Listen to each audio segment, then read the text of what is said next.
Show 3 రాణీలు. Show నాయి 3 జాకీలు. నాయి 3 రాణీలు sir. షటార్ నా కొరకు. జాకీలు ఎక్కువ రాణీలు ఎక్కువరా. రాణీలు జాకీలే. అది నాది షో. ఏటివై మాణిక్యం నీకేంటి వచ్చినది మొక్క? ఏంటి వచ్చే తొక్క? నాకు రాజేదో రానేదో అర్థమే చావట్లా. 2 ఏళ్ల నుంచి చూస్తున్నాను. నువ్వు రాజువో రాణివో నాకు అర్థం కావట్లేదు. ఒక పూట కొంపకిలా అర్థం అవుతుంది. చచ్చూరుకుంటావు. ముద నష్టపడాలి. షో 3 ఆసులు. నాది షోనే 3 క్వీన్లు. 3 ఆసులు సార్. మాణిక్యం. ఏయ్, ఆసులు గొప్పవా రాణులు గొప్పవా? ఆసులే కదా సార్. సారి ఆడితే రాణీలే. మరి ఇంకేంటి? మీరు తీసుకోండి సార్. ప్రతిసారి మీరే గెలుస్తున్నారు. కట్ ఫర్ సిటీ వేయాలి సార్. కట్ ఫర్ సీటా? ఓకే. బా, మళ్ళీ మీదే షో. షో నికాల్ మాల్ నికాల్. ఇదిగో తీసుకో. మేము వెళ్ళాక తీరిగ్గా తాళం తీసుకో. రండి. గుత్తి చేతిలో పెట్టాడండి. ఏంటి మమ్మీ, రంజిత్తో ఒక మాటన్నా మాట్లాడకుండా తీసుకొచ్చేసాం. ఏం మాట్లాడతావు? వాళ్ళున్న పరిస్థితి ఏమిటి? అసలు అది మాట్లాడే సందర్భమేనా? ఎప్పుడు మాట్లాడాలో ఎప్పుడు కలవాలో నేను చెప్తాను. అంతవరకు నువ్వేమీ మాట్లాడుకో.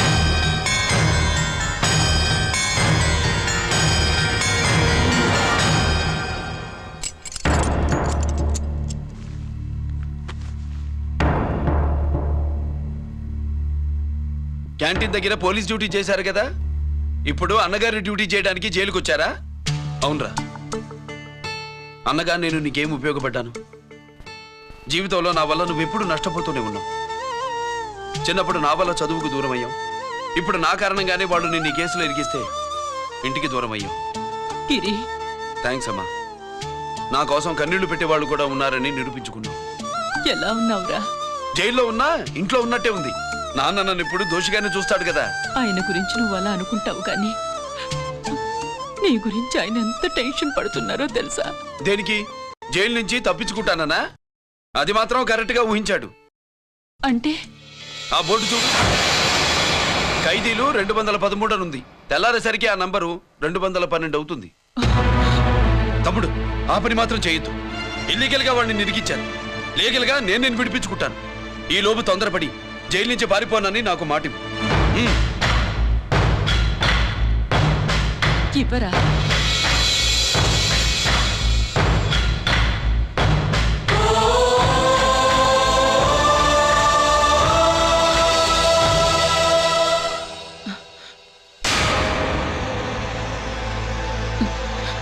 కాళ్ళు కడుక్కునే లోపలికొచ్చావా?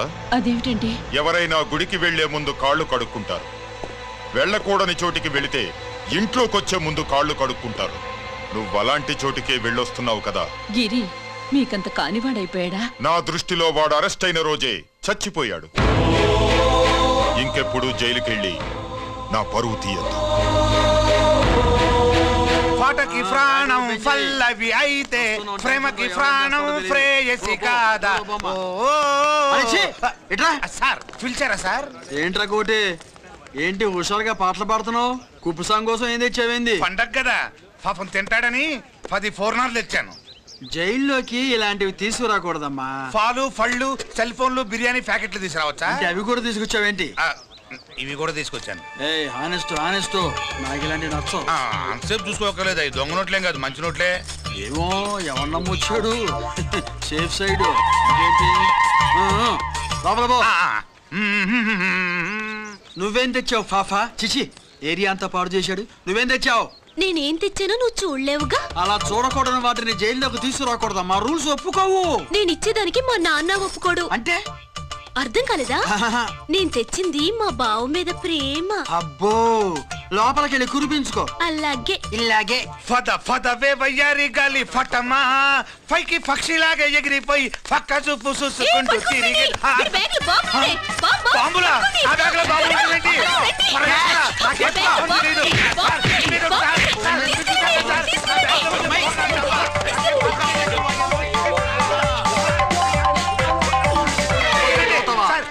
ఈ బాంబులు కాదు సార్, ఫోర్నాలు తీవే బయటికి. ఏం సార్ చెప్తా వినరు మీరు? మీరెక్కడ పోలీసులు అండి బాబు? ఫోర్నాలు చూసి పారిపోతున్నారు. చూపిస్తానండి. ఫోర్నాలు ఎక్కడైనా పేలితే ఏంటండి? అయిపోయాడు.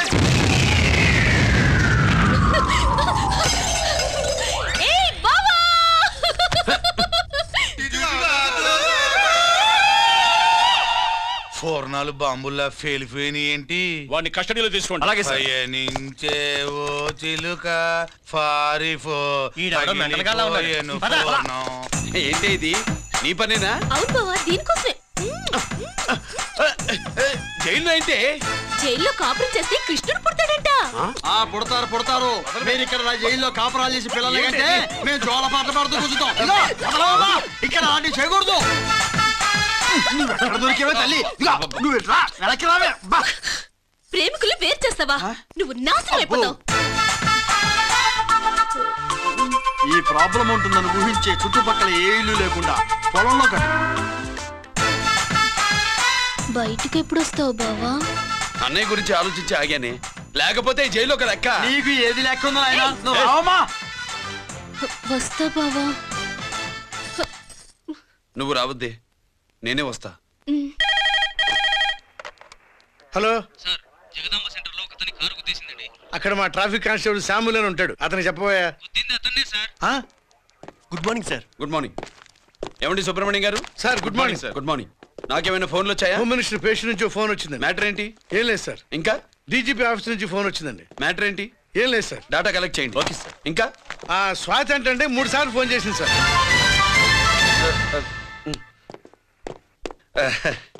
అందరి ముందు చెప్తారేంటి?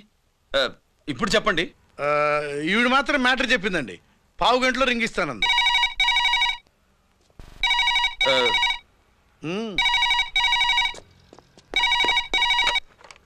హలో. హాయ్ రంజిత్, నేను స్వాతిని. హాయ్ స్వాతి, ఎక్కడి నుంచి? హైదరాబాద్ నుంచి. మొన్న మా మమ్మీ నేను మీ ఊరు వచ్చాం. మరి కలవలేదే? ఎలా కలవమంటావు? అప్పుడు నువ్వు మీ తమ్ముడిని అరెస్ట్ చేసి తీసుకెళ్తున్నావు. ఆ టైంలో పలకరించడం బాగుండదని మమ్మీ తీసుకొచ్చేసింది. ఏం చేశాడు మీ తమ్ముడు? వాడి తప్పేం లేదు. నా మీద కోపంతో వాడిని ఇరికించారు. వారం రోజులు అంతా సాల్వ్ అవుతుంది. వాడు రిలీజ్ కాగానే నువ్వు మీ అమ్మతో మా ఇంటికి వచ్చినట్టు నేను మా అమ్మ నాన్నలతో మీ ఇంటికి వస్తా, ముహూర్తాలు పెట్టించడానికి.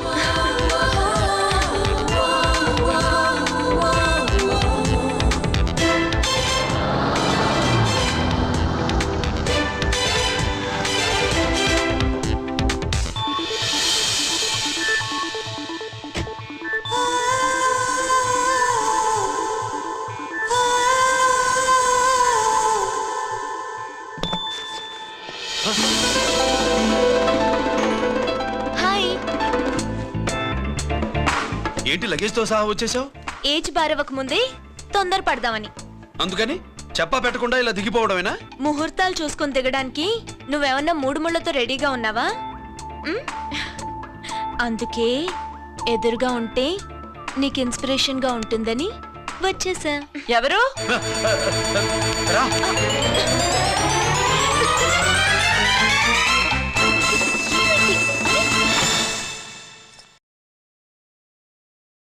ఏంటి రాజేశ్వరి, ఎవరొచ్చారు? ఎవరో తెలీదండి, మాటలు వినిపిస్తున్నాయి. ఈ సూట్ కేసు ఏంటి చాటుకు తీసుకొచ్చా? మీ నాన్నంటే అంత భయమా? చచ్చా, భయం కాదు, గౌరవం. అవును, మన సంగతి ఎప్పుడు చెప్తున్నావు? ఎక్కడి నుంచి మాటలు వినిపిస్తున్నాయి? అమ్మా తల్లి, నువ్వు వెళ్ళిపో, నీకు దండం పెడతా. అందమైన ఆడపిల్ల ఎదురుగా ఉంటే దండవా పెట్టేది? మరేం కావాలి? ఇక్కడ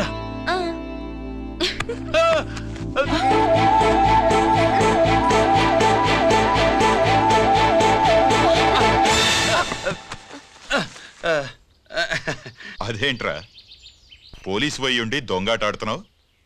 ఎవరి అమ్మాయి? నాన్న, ఈ అమ్మాయి నా పేరు స్వాతి అండి. ఆ రోజు ఫంక్షన్ లో మావాడి మెడలో మాలేసింది నువ్వే కదూ? మాల కాదండి, మెడల్. మెడలు వేస్తే వేసావు కానీ సూట్ కేసుతో వచ్చేసావేంటి? ఇక్కడ ఇంటర్వ్యూ ఉంటే వచ్చానండి. అలాగే మిమ్మల్ని చూడాలని ఇటు వచ్చాను. చూసావుగా, పద మరి. అది కాదు అంకుల్, ఉద్యోగం వచ్చేదాకా. మా ఇంట్లో ఒకే ఒక ఉద్యోగం ఖాళీగా ఉందమ్మాయి, అది ఇంటి పెద్ద కోడలు ఉద్యోగం. చేస్తావా మరి?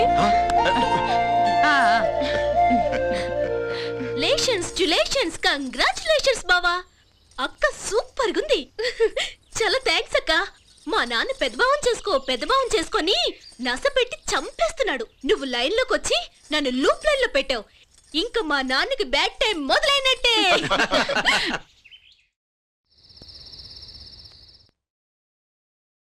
రంజిత్తో నీ పెళ్లి జరగదు, మర్చిపో. మర్చిపో మర్చిపో. ఒక హంతకుడి కుటుంబంలోకి నా కూతుని పంపడం నాకిష్టం లేదు. నేను మాట్లాడేది అతని తమ్ముడు గురించి కాదు, నాన్న గురించి. 14 ఏళ్లు పాకిస్తాన్లో యుద్ధ ఖైదీగా ఉండొచ్చిన ఆర్మీ ఆఫీసర్ మమ్మీ ఆయన. కాదు, మీ నాన్నను చంపినందుకు 14 ఏళ్లు తీహార్ జైల్లో శిక్ష అనుభవించిన ఖైదీ. మీ నాన్నను చంపింది తనేనని 10 మందిలో ఒప్పుకోవాలి. మనకి క్షమాపణ చెప్పాలి.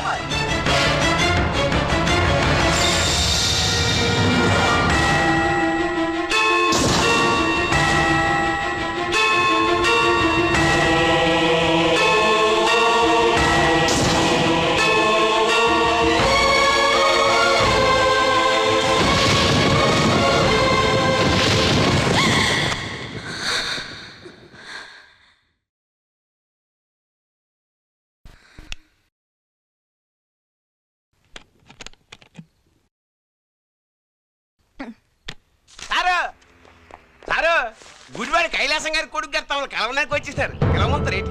వాడు వచ్చాడా, నువ్వు తీసుకొచ్చావా? నాకేం తెలుసు సార్. పోనీ వాళ్ళ నాన్న తెలుసా? అమ్మతో ఆడు కూడా తెలవచ్చు సార్. పేరు గోత్రం చెప్తుంటే తెలిసేమో అనుకున్నాలే. రమ్మను. ఒరే కిరణ్ బాబు, మీ నాన్న గుడిని మింగేసే రకమైతే ఈడ శతాబ్దంలో కట్టారు. అప్పుడెంత మింగేసినారు కూడా చెప్పేసి రకం. కొంచెం జాగ్రత్త. రే రారవే.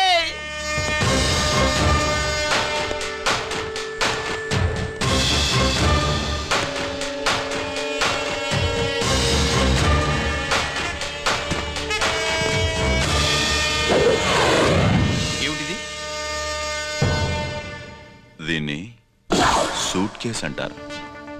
దీనివల్ల మన దేశంలో కొన్ని ప్రభుత్వాలే కూలిపోయాయి. నువ్వంత గొప్ప పని చేయక్కర్లేదు. జైల్లో ఉన్న మా మామయ్య కుప్పస్వామి మీద కేసు లేకుండా తప్పిస్తే ఇందులో ఉన్న డబ్బంతా నీదే. బోనస్గా నీ తమ్ముడు నిర్దోషిగా విడుదలవడానికి మేం సహాయం చేస్తాం.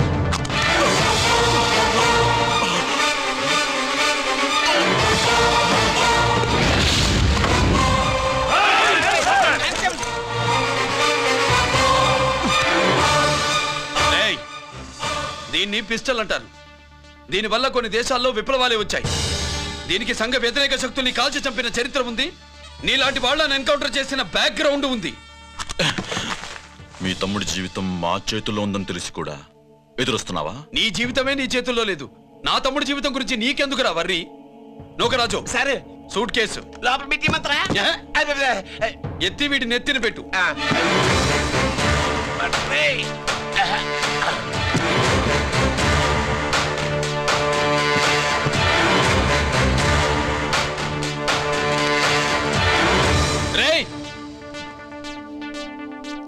వెళ్ళి నీ బాబుకు చెప్పు, ఈ రంజిత్ కుమార్ లంచం తినడు, తిన్నది కక్కిస్తాడని.